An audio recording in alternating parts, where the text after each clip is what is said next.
Good day, class. It's a good day to start learning about positivity and what it means for people living with HIV. Hi, I'm a peer navigator. Nagtuturo din ako sa mga kabataan. Kaya kung bakit nagsimula lahat ng to dahil sa pagkakaroon ko rin ng HIV. Hi, I'm Junel. I'm a university professor from the University of the Philippines. At ako ay nag-research ng LGBTQ realities sa Pilipinas. I'm Stanley Roy Carrascal. I'm a medical doctor by profession, and I'm a father of 3 kids, a 6-year-old, a 5-year-old, and a 3-year-old. It's a good day to start conversing about Ano pang dapat malaman ng mga kabataan patungkol sa HIV?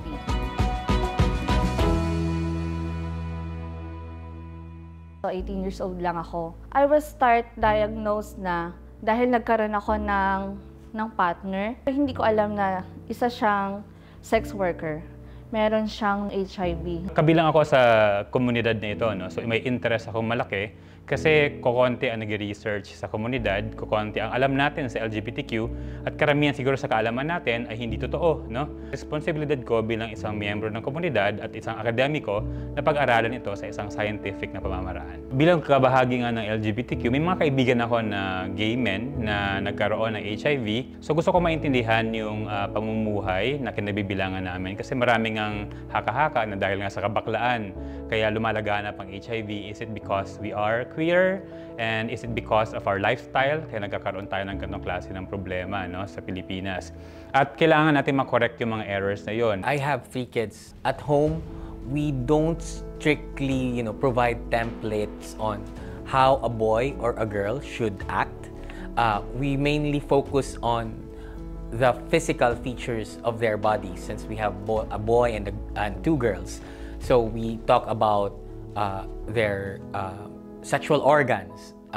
We use references for kids like the book Ako Ay May Kiki at Ako Ay May Titi, and highlighting the importance of protecting their organs, not letting other people except their yayas, their mama, their papa to see it, regularly cleaning it, making sure that they change their underwear regularly. So at least for their age right now, at this stage in life, yun yung focus ng education namin at home. Tama yung unbiased conversation, no? Sa punto de vista ng pag-aaral, ito siguro yung objectifying, no, the conversation or making it more scientific. Mahirap itong gawin siguro for parents na ang kinagisnang kultura ulit ay yung nakakatakot or nakakapagbabagabag or immoral, no? Yung pag-usapan yung sex, pag-usapan yung sexual intercourse, pag-usapan yung sexual practices sa, alam mo yun, pang-araw-araw na conversations with their kids. But we have to start somewhere, no? We will not be setting such rules or parang templates on how a boy or a girl should act. For example, my boy would say, "I don't like pink clothes because those are for girls." So we would say, "No, it's okay, kuya. Pink clothes are not just for girls. Boys can wear pink too." Or, "I don't like to dance because dancing is for girls." "No, kuya, look, papa is also dancing." So, those things. And similarly, for girls, ganun din. Parang, "I don't want to buy toy hammer or, anything related sa mga work na associated sa mga kalalakihan." So right now, they are also interested in, toys na may drill, may saw, and we're good with that. Sa mga research namin, walang tamang edad para mabanggit ng pag-uusap tungkol sa sexuality, sa identidad, no, sa HIV, pero may age-appropriate na mga impormasyon na kailangang banggitin, no? The way we discuss or teach our kids about their body parts is parang treated as nothing special. Your pepe or your pututoy is same as your hands, your eyes, your tongue. Hindi sila magkakaroon ng notion na okay lang pag-usapan ang hands ko, pero hindi okay pag-usapan ang ari ko. Since nagbe-build up yung communication, they can freely talk to us, their parents, about it. And bonus na lang actually na we are both doctors, myself and my wife. So kung meron mang mga pwedeng i-inject na medical, theoretical aspect sa topic, bonus siya. Pero actually, ang core talaga would be communication with the kids. I have a partner. Nakilala ko siya sa kaibigan lang. Sinabi ko sa kanya na may HIV ako. Isa lang ang lagi kong natatandaan sa sinabi niya. Ano naman kung may HIV ka? Hindi naman niya nakakamatay. Normal pa rin naman kayong tao. Kaya sobrang bilib ako sa partner ko ngayon. Hanggang sa ngayon, nadadala ko siya sa mga training namin. At nahaharap ko siya sa mga kabataan. May baby na kami. Yung baby ko naman is non-reactive. At nanganak ako via normal, breastfeeding, and then yung partner ko non-reactive din. 2 buwan pa lang yung baby ko. Siguro it takes time talaga kung saan handa na kaming sabihin dun sa anak namin na si mama ay may HIV. At kapag handa na ako doon sa time na yon, sa panahon na yon, nasasabihin ko na meron akong ganito, na meron akong HIV. Siguro panahon na rin sabihin kung paano yung about sa sex. Doon na yun iikot eh. So siguro kung age-appropriate content ang pag-uusapan natin, ma-introduce mo via, alam mo yon, logical comparisons. Ang HIV, ito ay isang sakit, no? Para kunyari itong sakit na nararanasan mo bilang isang bata at meron kang mararamdaman siguro na pagkawala ng enerhiya pag ikaw ay may HIV, no? Pwede mo rin siyang i-associate siguro sa mga games na piniplay ng mga bata na kunyari faulty ang battery ng mga computer or laptops mo or mga iPads mo, nagkakaroon ng problema, no? Doon sa kung paano mag-function yung mga games mo. It can even be started not about the act of sex, but what are the things that could happen with sex. Meron din akong nakasalamuha. Ito ay 8 years old lamang. Yung mother niya is nag-cut ng gamutan. Nung nabuntis tong mother na to, hindi namin mahagila, hindi rin siya sumasagot ng calls sa amin. Nung nakilala ko siya uli, 8 years old na yung bata. Ayun pala, may HIV na rin. Hindi siya naggamot nung buntis siya. Hindi rin siya nagpa-test nung buntis siya. Sabi niya gano'n, nagsisinungaling siya dahil sa takot ng malait ng kapitbahay, malait ng kanyang biyanan, at magtanong yung bata, bakit ka umiinom ng gamot? Yan yung mga karaniwang tanong pagdating din sa mga magulang. Kaya yung ibang mga magulang na buntis is takot mag-meds, lalo na kung walang alam talaga pagdating sa HIV. Ito yung sa 8 years old na conversation namin. Sabi niya, meron din ako nung kagaya ng sakit mo. Nagulat nga ako kasi sinabi niya yun sa akin. Tapos, sabi ko sa kanya, napakatapang mong bata. Paano ko siya pinaliwanag? Sabi ko, Be, ang HIV palagi nating tatandaan. Kung patuloy kang nagagamot, hindi ka mamamatay. At ang HIV, Be, hindi nakakadiri. Yan ang palagi nating tatandaan. Ang sagot sa akin ng bata, Opo ate, alam ko po yun. Dahil po laging sinasabi sa akin ni Mama, patuloy lang po ang buhay kahit na meron po akong HIV. Kahit po meron kami ni Mamang HIV. Hanggang sa etong batang to, ngayon is 10 years old na. 2 years nang nagagamot na ng LTE.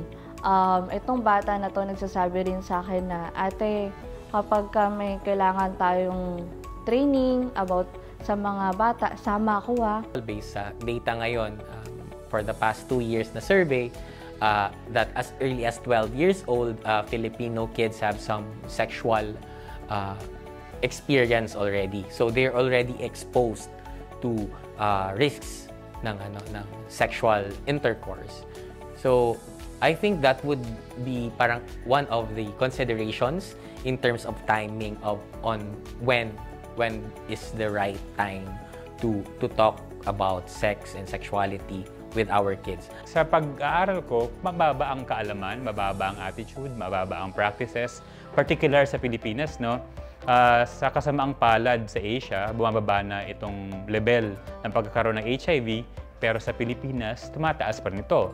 At sa current na datos, no, mga bata ang natatamaan nito, 15 to 18, na nakaka-worry sa aming mga LGBTQ researchers. Itong mga 18 years old, pataas, uunahan ko ng share sa kanila na also I may feel HIV. Huwag kayong mahiyang magsabi sa akin.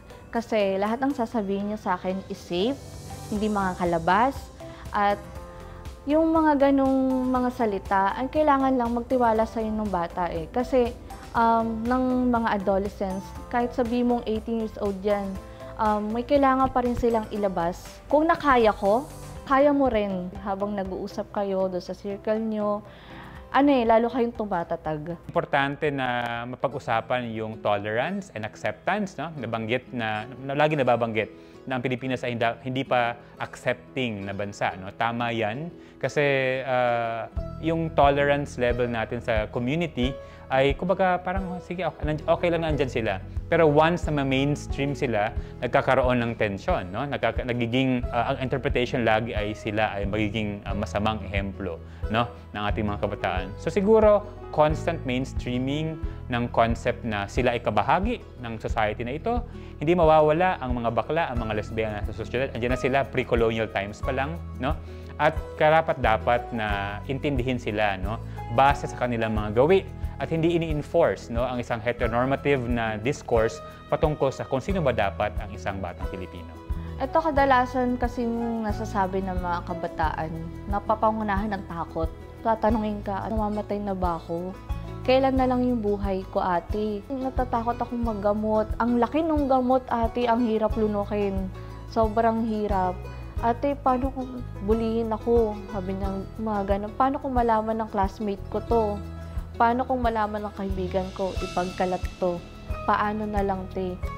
Paano ko tatanggapin yung sarili ko? Kung sarili ko mismo laging napapangunahan ng takot.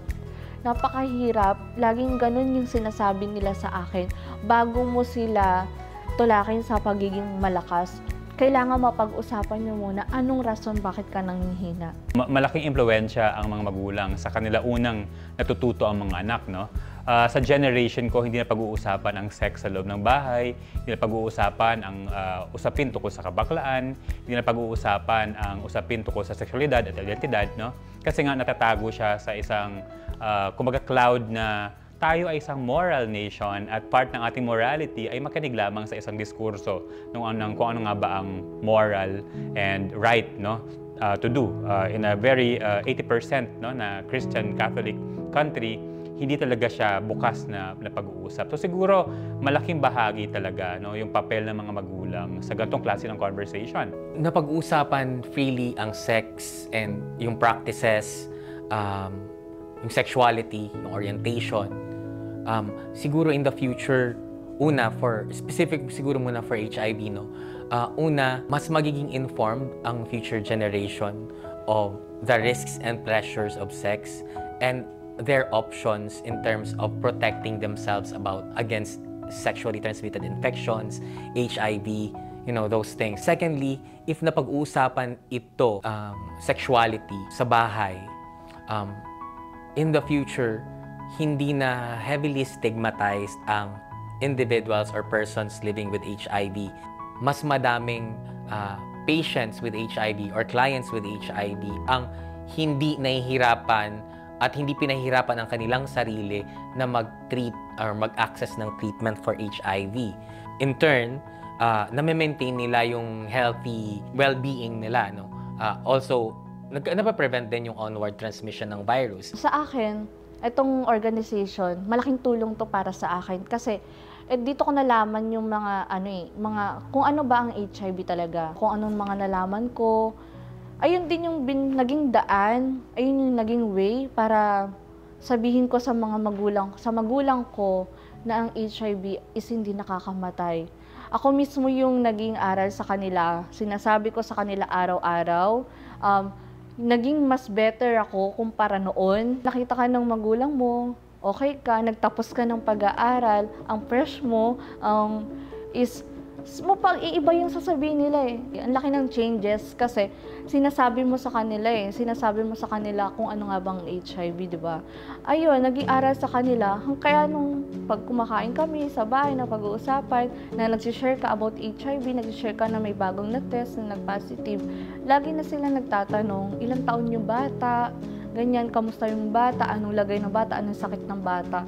Kaya nasasabi ko na dun sa loob ng bahay namin nagsimula yung end ng stigma.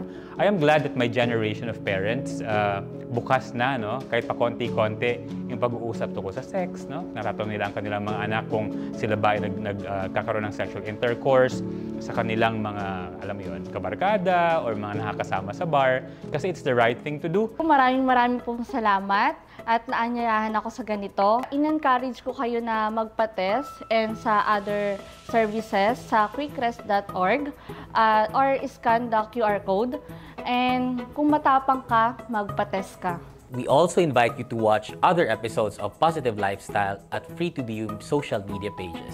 Maraming salamat sa inyong panonood. Be part of our community by liking and sharing Free2BU social media pages at maging kabahagi ng isang healthy Pilipinas.